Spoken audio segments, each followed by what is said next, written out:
அனைவருக்கும் வணக்கம். இந்த வீடியோ பதிவில் டைம் அண்ட் ஒர்க் சம் பார்க்கலாம். ஏ மற்றும் பி ஆகியோர் ஒரு வேலையை முறையே 12 நாட்கள் மற்றும் 9 நாட்களில் செய்வர். முதல் நாள் ஏயைக் கொண்டு வேலையைத் தொடங்கி அடுத்தடுத்த நாட்களில் இருவரும் வேலையை செய்கின்றனர் எனில் வேலையானது எத்தனை நாட்களில் முடியும்? பாருங்க, ஏ ஒரு வேலையை 12 நாட்கள் முடிப்பார். பி ஒரு வேலையை 9 நாட்கள் முடிப்பார். இதுக்கு எல்சிஎம் பார்த்தீங்கன்னா, இப்போ 9 12 இருக்கா? இப்போ பெரிய நம்பர் 12. 12னுடைய அடுத்த மடங்கு 24. 9ஆல் டிவைட் ஆகாது. 36. 36 9ஆல் டிவைட் ஆகும். அப்போ இதுதான் எல்சிஎம். இப்போ 3 1 36, 4 9 36. இப்போ பாருங்கள், ஏபி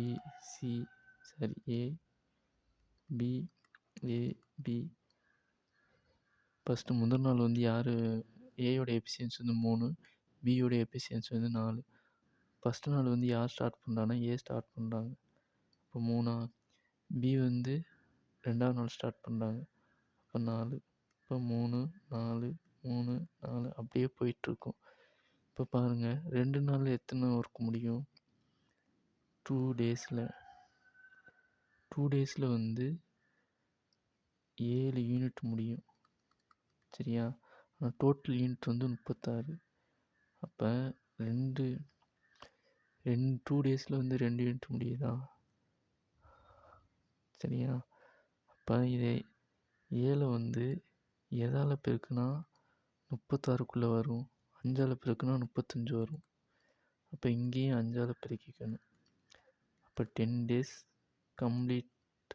10 டேஸ் முடிகிற வரைக்கும் 35 யூனிட் முடிஞ்சிச்சு. ரிமைனிங் எவ்வளோ இருக்குது? டோட்டல் 36. ரிமைனிங் எவ்வளோ இருக்குது? 1 இருக்குது. அப்போ இந்த 1 யார் செய்ய போகிறா? எப்படி 5 யூனிட் கம்ப்ளீட்டாக முடிஞ்சிச்சு. சைக்கிள் கம்ப்ளீட்டாக முடிஞ்சிச்சு. அடுத்து யார் தான் ஆரம்பிப்பா? ஏ தான் ஆரம்பிப்பாங்க. இப்போ 10 டேஸ் டோட்டலாக முடிஞ்சிச்சு. ரிமைனிங் எவ்வளோ இருக்குது?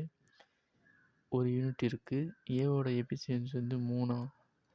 அதில் ரிமைனிங் ஒர்க் எவ்வளோ பண்ண போகிறாங்க? 1 யூனிட் தான் பண்ண போகிறாங்க. இப்போ அந்த 1 யூனிட் பண்ணாலே டோட்டல் ஒர்க் முடிஞ்சிடும். அப்போ டோட்டலாக 10 1/3 டேஸில் ஒர்க்கு முடிஞ்சிடும். சரிங்களா? அப்போ ஆன்சர் 10 1/3 டேஸ். நன்றி.